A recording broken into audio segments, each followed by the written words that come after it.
সবার জীবনে স্পেশাল কিছু দিন আছে যেগুলো স্মৃতি হয়ে রয়ে যায়। আমাদের জীবনেও সেরকম দিনের মধ্যে হলো এই দিনটা। আসলে সেদিনটা স্পেশাল এই জন্য, সেদিন আমাদের বাড়িতে গুরুদেব এসেছিলেন।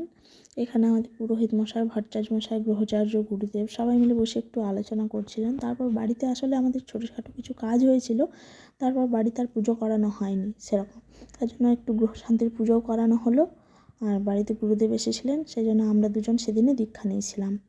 একটা ছোটো করে যজ্ঞের আয়োজনও করা হয়েছিল। তারপর কথায় আছে না, ভালো কিছু কাজ করলে 5 জনকে সাক্ষী রেখে করতে হয়। যাই হোক, এখানেও সেরকম নিয়ম, 5টা ব্রাহ্মণ খাওয়াতে হবে। অবশ্য আমাদের 5টা থেকে বেশিই খাওয়ানো হয়েছিল।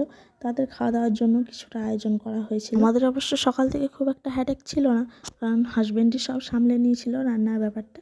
শুধুমাত্র এই আলু, বেগুন আর পাঁপড় এগুলোই শুধু নিজে ভেজেছিলাম, আর বাকি সমস্ত রান্নাগুলো বরমশাই করেছিল। বাকি রান্নার মধ্যে মেনুতে ছিল যেগুলো দেখে না, মেনুতে ছিল ভাত, মিক্স ভেজ, আলু পোস্ত, ভেজ ডাল, তারপর বেগুন ভাজা, আলু ভাজা, পাঁপড় ভাজা, চাটনি, পাঁপড়, মিষ্টি এগুলো তো ছিলই এক্সট্রা। আর আজকের পর্যন্ত এখানেই শেষ করছি। টাটা, সবাই সুস্থ থেকো, ভালো থেকো। আর ভিডিওটি ভালো লাগলে একটু লাইক, কমেন্ট, শেয়ার করে দিও। চ্যানেলটা সাবস্ক্রাইব করে দিও প্লিজ। ধন্যবাদ, টাটা।